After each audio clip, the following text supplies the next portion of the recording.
Alright, hello guys once again. There's another video for you. And this is going to be another teardown video. But this time I've got a Hampton Bay gazebo here. It's an older model. I'm going to step in the frame once again here. Notice how you guys are a lot higher up than the last video. Because this one's on a shorter down rod. And it's already got the wires hooked up to it. But the thing ain't plugged in. But I had to do a little bit of something to this fan before I started this video. You see all this dirty stuff here? This was installed in my grandma's room of my grandparents' old house currently. And it there was like a breakout of a bunch of fruit flies and stuff like that. They always hung out on this fan, and all that is fly poop and everything. And I had to clean this part down here just to make it look a little nicer. I only cleaned this part. You guys ready for how bad it actually is on the sides? This whole entire thing rotates right now. I need to tighten up the bolts, so there's a reason why I'm doing this kind of a video right now, because it's got a bad... okay, let me see which side's worse. That way I can give you all demonstrate. It's this one. Okay. So you see, I cleaned in between these two tightening screws. You guys ready for this? It's terrible, right? I'm going to clean the entire thing. I hit this with a moist towelette, and once the moist towelette dried out, I sprayed it with a little bit of Febreze, and I wiped it down again.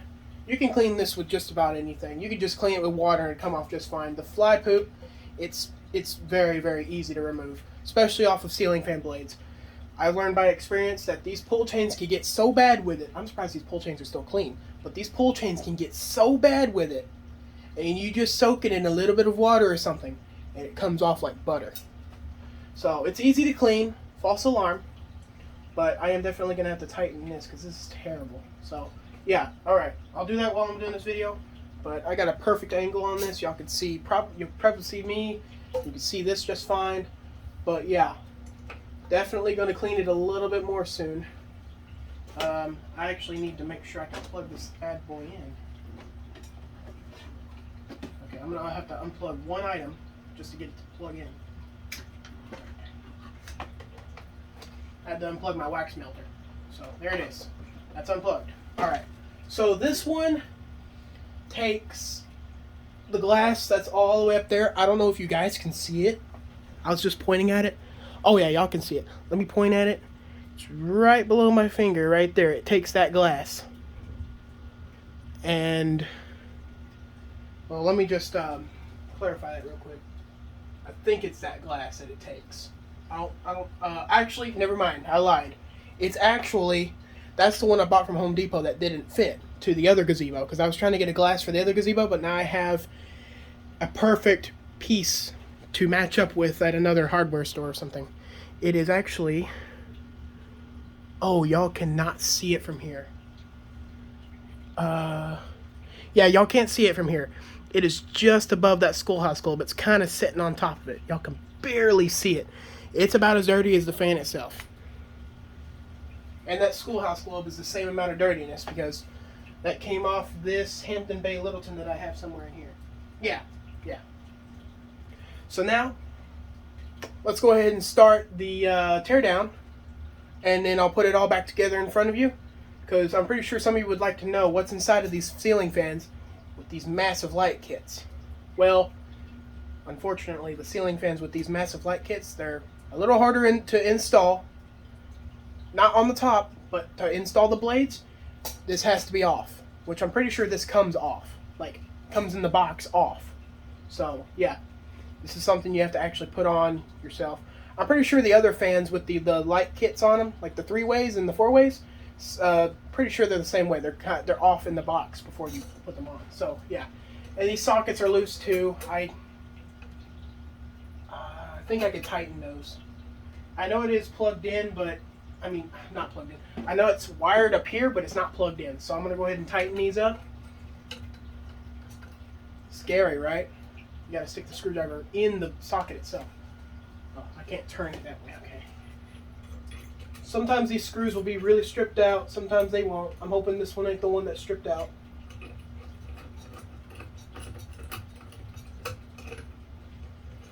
this one's pretty bad, actually.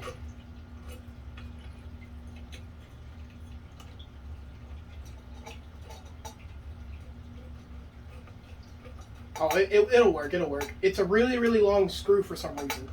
They put an extremely long screw in this. This is ridiculous, wow. And there it is, it's tightened up. Now I ain't gonna have these moving around on me while I'm doing videos. So now, let's start from the bottom up again. So, it's just classical. You can see this. I can't lift it up that much because it's on a small down rod. But 2 sockets. They both work. How I know? Because it was used for a while and I always looked at it whenever I came over to their house, quite frankly. But my grandma, when it was installed, before she passed away, she never wanted it to be on because she got cold really easily by it just simply being on for 1 minute on low. She passed away, I want to say March 27th or 25th. It's one of those 2 dates. It wasn't the 27th, I don't think. It was the 25th, I think. Yeah, her birthday is on December 25th. She is a Christmas baby. So, on Christmas, you would think having a birthday on Christmas is the best thing ever. It has its pros and cons. I will say that right now. Because while everybody's celebrating Christmas, nobody's celebrating her birthday. That's the bad thing about having a birthday on a holiday. But you get the best dinner on your birthday. That's the best part. She never really ate the stuff that we never particularly ate all the stuff that we made because obviously she had restrictions because she was about 95 years old, so she couldn't eat that much variety. She had to stay away from a lot of starches and everything. So yeah, enough about how she does, and yeah, so you can see what I cleaned and what I didn't. You can see how bad it is. But I'm going to take that moist towel out again. I'm going to get a fresh one actually, because this one actually ripped up because it couldn't take all the pressure there. But yeah, and this bolt right here probably needs to be, oh yeah. I think I need to take the 2 screws off of this plate and kind of, yeah, it's moving all in there. 60 volt, or no, 60 watt max. 60 watt bulbs. So those are the next step up from halogen bulbs, like the halogen inside of the light bulbs. Alright, so remember what I was saying in the last video about the neat little connectors? Last fan didn't have this. This fan does. You just pull them apart. And once again, it is white to white and black to blue. The black is on the light kit itself, the blue is coming out of the motor. Or coming from the ceiling fan. The blue actually runs directly from the top to the bottom. You'll see it in my last video where I had it hanging and the blue wire started running down. It almost defed itself in front of me. I was about to start freaking out because those wires are not easy to feed back through. I'm pretty sure, so. Yeah, so there's a little rod here. That's where they're fed through. Up through the motor, and it comes out through the top. This little rod leads up to this. And they are extremely hard to feed. So, don't want to mess that up, because there's a lot of wires going fed up into this as it is. Actually, there's actually only 3 wires. Yeah, there's actually only 3 wires. There's a black, blue, and a white. White wire, black wire, those are the 2 main power wires. And you get the blue wire, which is your light wire. So now we are in the fan. I'm going to move you guys up. That way I can show you guys the capacitor and everything. Now this one actually has all the pull chains in the switch housing. So the switch housing is the main maintenance stuff. Or main maintenance cupboard or something like that. So this one's capacitor is actually rather small. Some of these big fans have these little capacitors. It is crazy. It has a massive pull chain, and the reverse pull chain is pretty big too. Alright, so here we go. I'm going to try and name these pull chains. I'm not sure if I'm going to get them right. But I know exactly which one's the light one. Light one is in the back here. Move you guys up a little bit more, smidgy bit more. Oh, you guys can't even hardly see.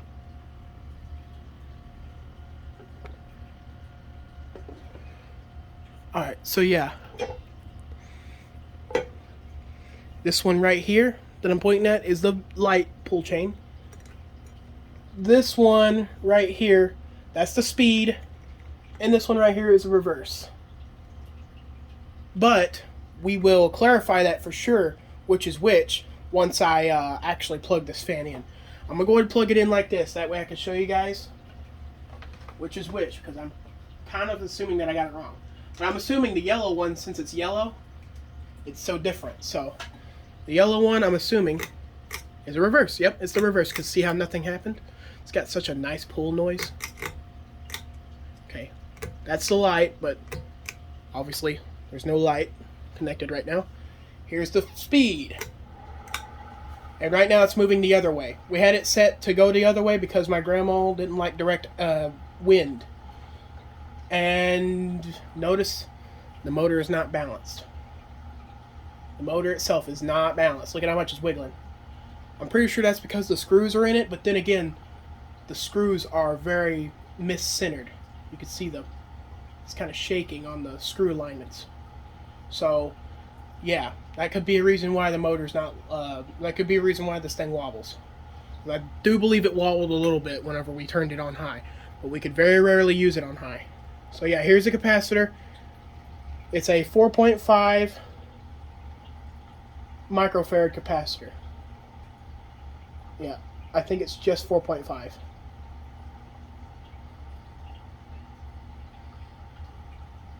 And this one is with SK, which is a lot of it's a capacitor company. Very, very popular company that a lot of them use. Okay, yeah, there's this is it. It's a 2-wire capacitor. Now that's crazy if you ask me. I honestly didn't expect this. You saw this just as when I saw this.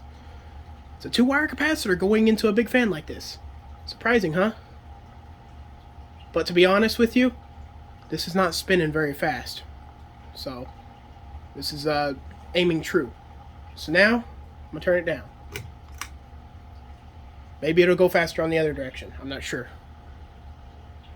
You can also see, you're able to see what I'm not seeing. You're able to see the they're kind of spinning that way. Really, they look like they're spinning much slower, but yeah, that's just the frame rate. And there's low. Okay, I hear a bit of a humming noise, so low speed is a bit harsh on the motor. It hums a lot. Yep. Now what we're going to do is I'm going to reverse it. Now we'll go to high. Look at that. You see it go the other way.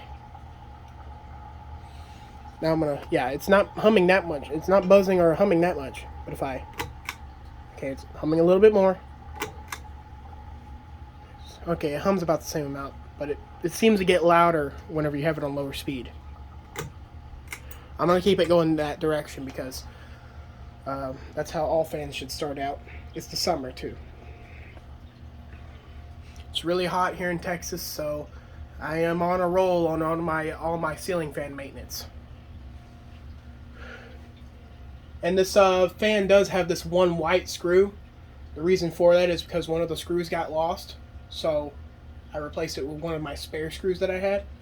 And I just left them in the motor like this. I used to not leave the screws in the motor like this, but I found out that if you screw them in all the way good enough, they will never get lost.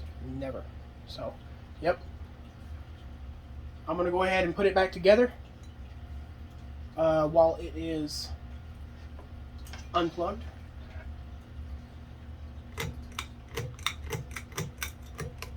Discharge that capacitor. That probably didn't discharge it, but I just like doing that just for precaution. So yeah, always these connectors, how you line them up is you line the two bulges with the notches in this one, and it goes right in. White to white, black to blue, always. on this particular setup. All right, now squeeze the capacitor in the best you can. And you want to know what's funny about this fan is that it even has the cutout for the reverse switch. Problem is it doesn't have one. So we can put this in any sort of way we want.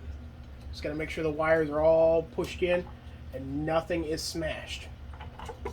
Which, that went together the best I've ever been able to get one together.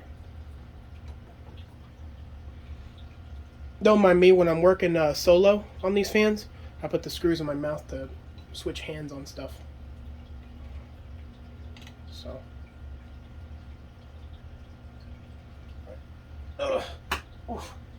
I'm just going to get this screw started, that way I can get all the others in without having to hold this up.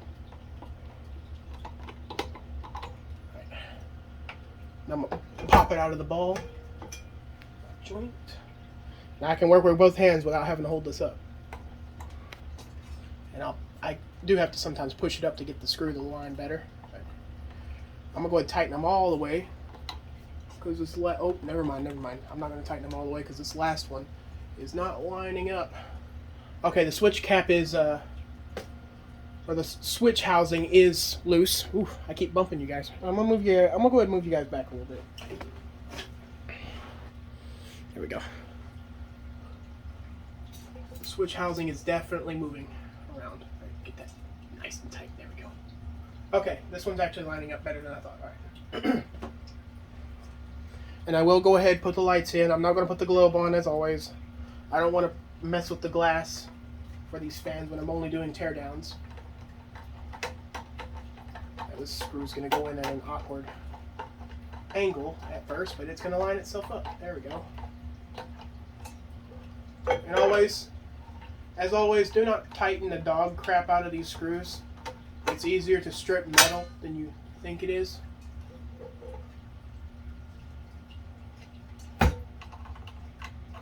And some people don't actually understand how strong they really are, like me. I have so much torque in my hand that I've been able to strip screws out with little to no power. So, here we go. Let's see. Let's do something different this time on the lights. Plug it back in, of course.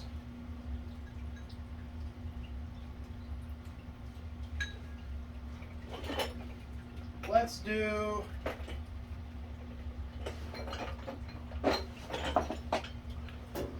my personal favorite incandescent bulb. These flame textured ones. Now they got the metallic kind of glare on the glass. I don't particularly like that. I like the clear looking ones. This one's also got the same. I do have the clear ones though now. So here we go. Let's go ahead and put these in.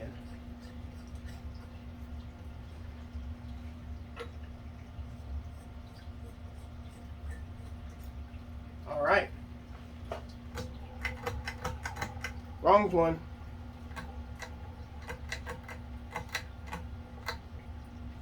Okay, there's a little bit of a weird issue going on with this pull chain.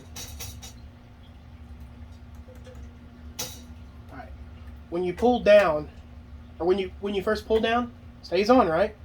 But it flickers whenever you let go of it. So you always want to pull it decently fast, but not pull it so fast that you yank it out of its switch itself. So yeah, that's pretty bright. I'm not going to turn all the lights out again because it's not really necessary, but that is pretty bright. And I'm going to go ahead and turn those off because I don't want those bulbs getting too hot. They're already too hot.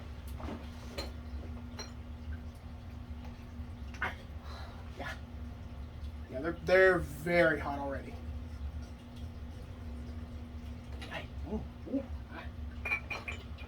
Gotta start playing hot potato with these light bulbs. I do that very often, actually, too. Ooh. Got my thumb. Alright, well, now this fan is complete on the teardown sequence. Thank you guys, as always, for watching. And as you will notice, I did take out the black, the random blue wire I had in this. Can't see it really, but I did take out the blue wire from the last video, because I don't know why I had that blue wire. You see the fan functions the same as long as that blue and black is tied together at the top where it's actually wired. So yeah, as always, thank you guys for, oh man, I got another 20-minute video. I think the last video was like 30, but yeah. Alright, as always, thank you guys for watching, and I'll have more videos posted really soon.